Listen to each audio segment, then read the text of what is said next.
Hey everybody, welcome back to Battle Ready Inc. So today for you, we're going over the deck I'm probably the most excited for BT12. While I think Beelzemon X might be still quote-unquote the better or best deck, I'm excited about this the most. Red Hybrid I think is going to be in such a great position, definitely an A-tier deck, probably about mid-range A-tier, super aggressive, so it can hang with all these other quick decks that are in the format, all these OTK decks, or like the Guru style decks. It can hang with all of them, so I'm really excited to play this, something a little bit different. Always happy to play a red deck, and especially always happy to play a hybrid deck. If you're new to the channel, I am a huge hybrid fan, so getting to go back and play red again has me super pumped.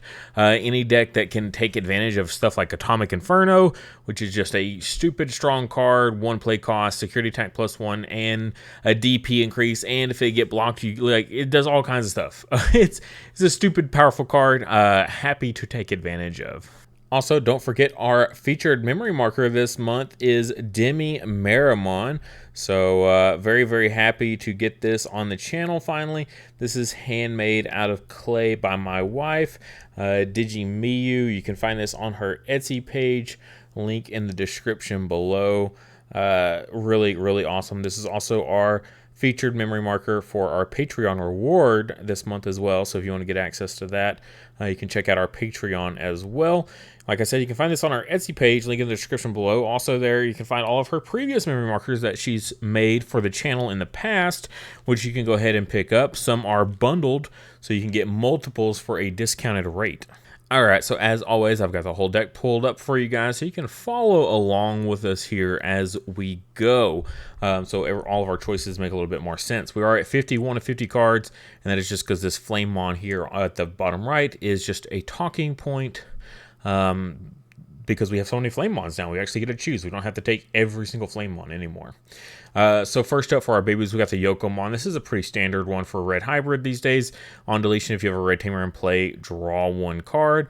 Just to help boost the consistency, we've got good search power, decent draw power with the level 4s constantly evolving on top of each other. But always more and more is always appreciated. I have debated swapping this one out though, just for some DP boost. While you have a Tamer in play, this Digimon gets 1000 DP. Remember, the ones going on top of the babies here is going to be your rookies. Most of the time your level 4s are going on top of your Tamers, so the idea is to go rookie on top of a baby and then hard play the Tamer, and then you're going to, you know, promote up with your rookies and swing and get some cheeky little extra checks as well as some consistency there. But the EmperorGreymon is also one to consider as well if you do end up having to evo all the way up into something big. But I think just evoing on top of Tamers is going to get you more bang for your buck. So mostly just going with the Yoke Em On draw power here is like kind of the preferred method. We got a new BT12 for some consistency. On play, trash a hybrid to draw 2. Just something a little bit different rather than search. You can grab some generic stuff like the Atomic Inferno, things like that. Your white Digimon, you can grab those as well because it's a draw instead of that search. My only issue with this Flamemon is it doesn't feel very good going first. Like if I want to evo it in raising area, sure, go ahead. This is not my turn 1, turn 2 hard play of choice though, simply because probably early on you might, you know, really be lacking in the hybrid department, so trashing a hybrid doesn't feel all that great, but it is still super solid, and it has the inheritable of a 2k buff. Again though, most of the time you don't do too much digivolving on top of your rookies, but it does come up. The original Flamemon here, reveal 3, add a hybrid and or a Tamer. That's really solid. The BT7 one, which is, it felt a little bit more watered down. I think because they gave it an inheritable, they kind of reined in its on play. It's a reveal 4, which is a little bit better, but you can only add 1 target, a hybrid, Susanoo, or Takuya. And that's it. So 2 pickup, 1 pickup, but you get an inheritable of a, on deletion, you can play a Takuya from hand, which is super strong. But the thing is, a lot of the new support we've got also play Takuya, so it's I don't know. It's not as needed, but it's still a solid card. Absolutely, these are the best ones we want to max out on. The one I left off was the piercing inheritable one here, because like I said, most of your rookies are just going to be fodder that you're just going to crash into security to get that on deletion draw effect.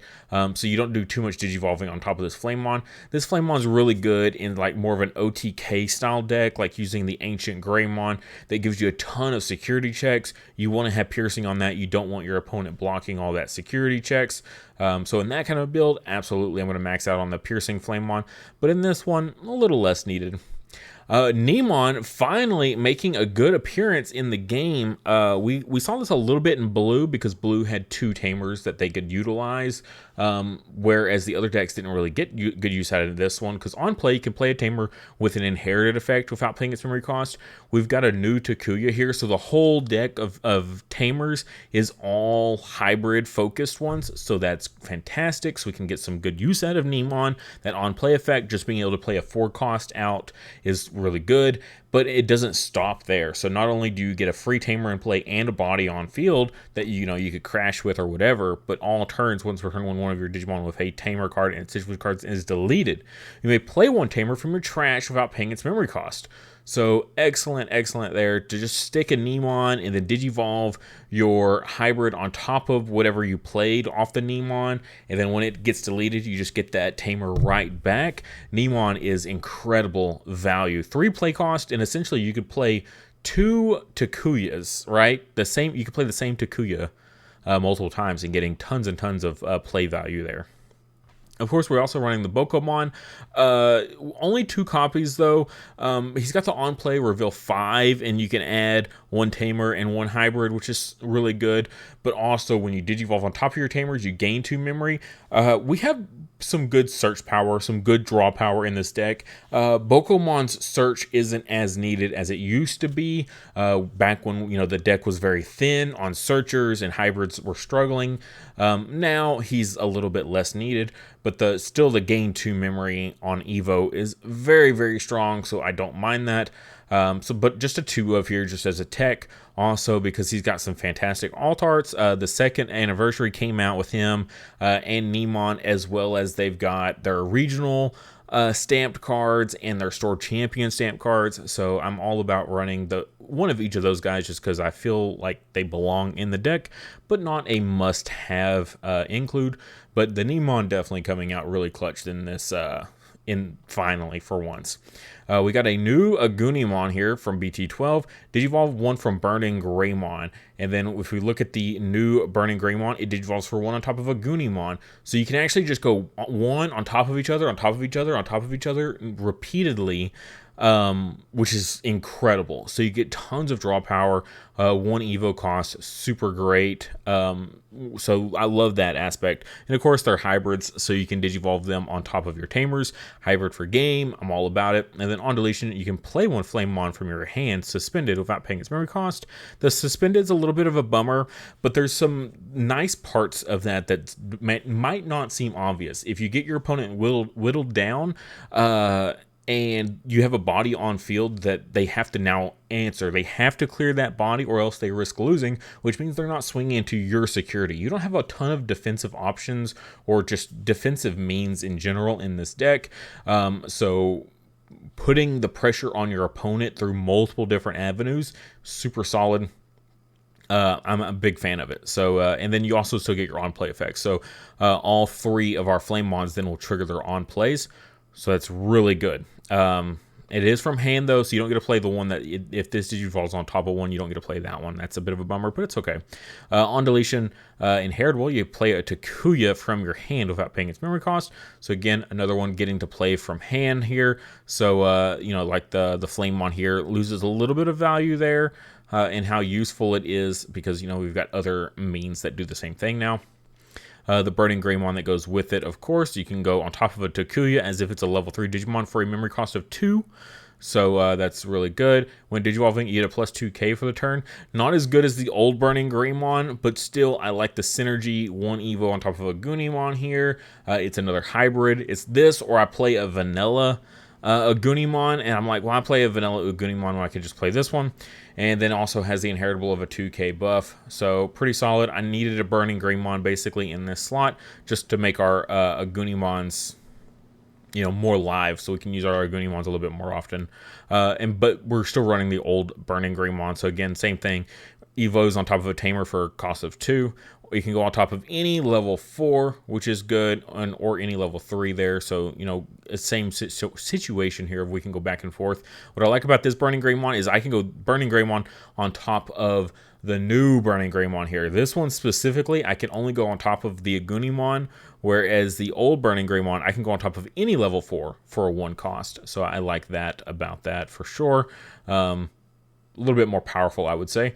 But also, when digivolving, if you have a hybrid in its traits or Takuya in its digivolution cards, delete one of your opponent's 4K or less. Always a solid card. Always, always love a Burning Greymon. Really, really powerful card. So absolutely, we're going to max out on this one over any of the other Burning Greymons. I've got 4 of the BT7 Alderman. You know, 1 Evo cost, level 5, stupid strong. I mean, literally, they've had to, you know, hit cards like this, you know, like Jet Sylphimon, 1 Evo cost level 5, and get a great effect. You know, there's just so much value there. So really liking and every bit of this Alderman.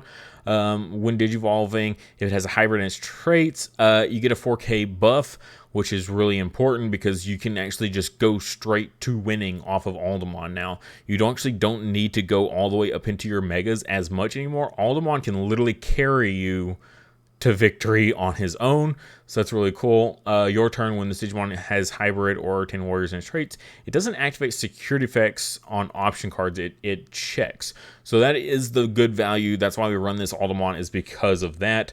We could just run the old Aldermans that get like more security attack if we wanted to, but I like the 1 Evo cost of this, and then we can go into a Mega in addition to that and not check any sort of security options. So I like the versatility there. This deck is very aggro, and being able to turn off those options is crucial.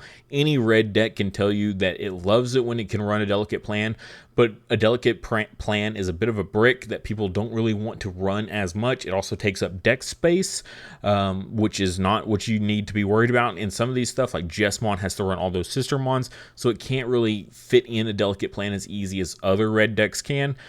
So just having it built into your Evo chain is incredible. So love this Alderman here. Fantastic card. Got a new EmperorGreymon, security attack +1, only a 3 Evo cost, which is great. We don't have Blitz on this one, so that's kind of important to have a little bit cheaper of an Evo cost there. When digivolving, delete one of your opponent's Digimon with 6,000 DP or less. If this Digimon has a red Tamer in its digivolution cards, delete one of your opponent's Digimon with DP less than or equal to this Digimon's DP instead. And in this deck, like the whole Evo chain, like multiple different avenues gives you DP boost, so getting this guy up really is like super easily.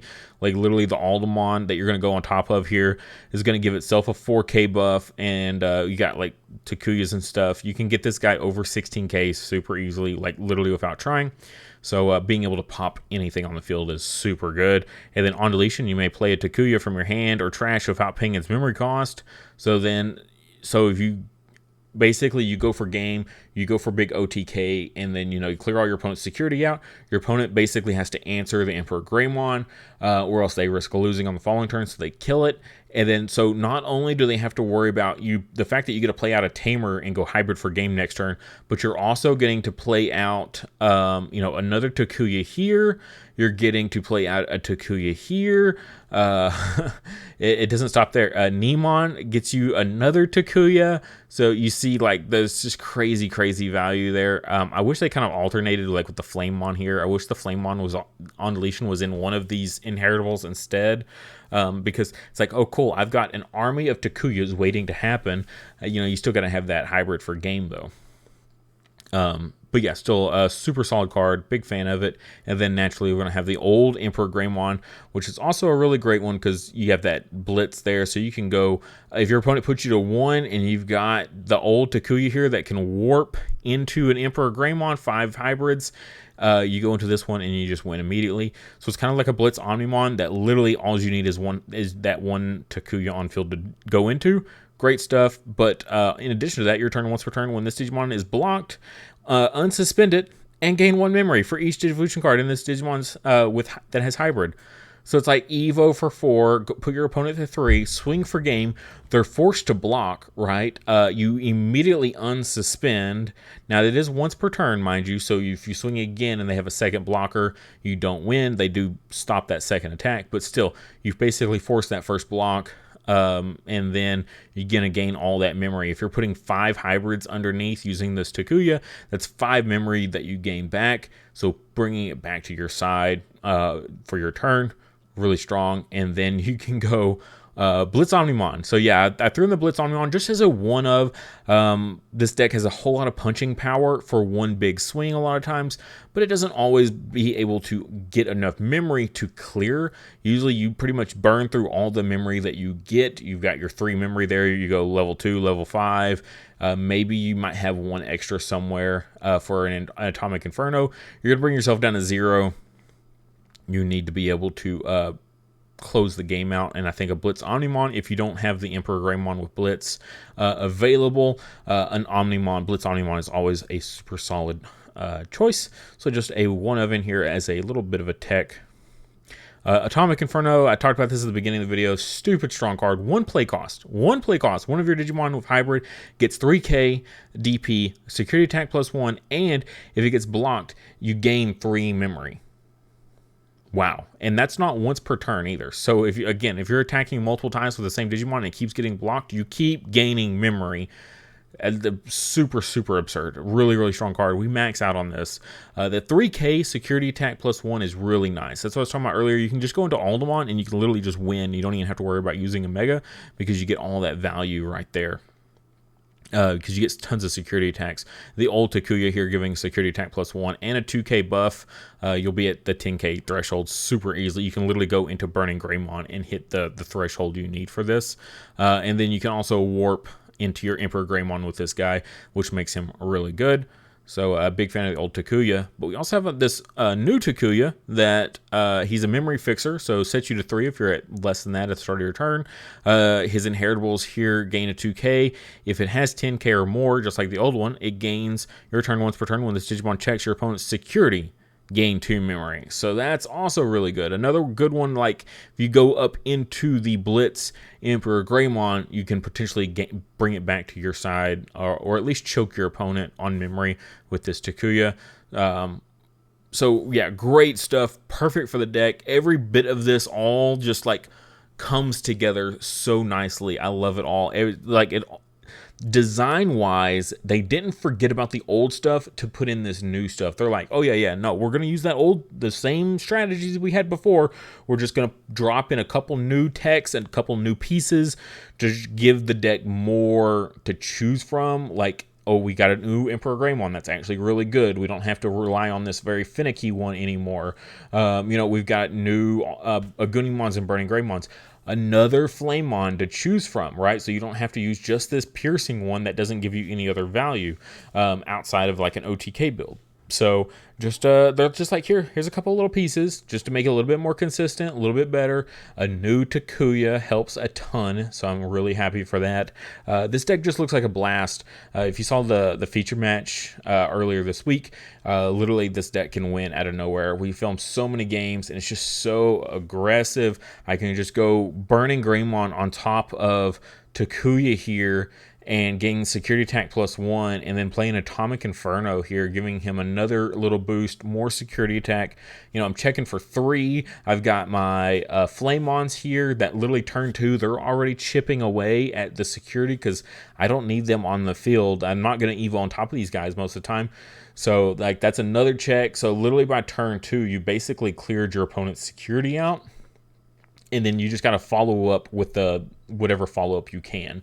There's multiple different avenues and routes. Like if they manage to clear your stack, cool. You're just going to put hybrids in my trash for me to use my Takuya right here. And so I can just go EmperorGreymon Blitz right on top of this and win. Like, okay, Cool. You can't even choke me at 1. I can still just win. It's a very good, powerful deck. I'm a big fan of it.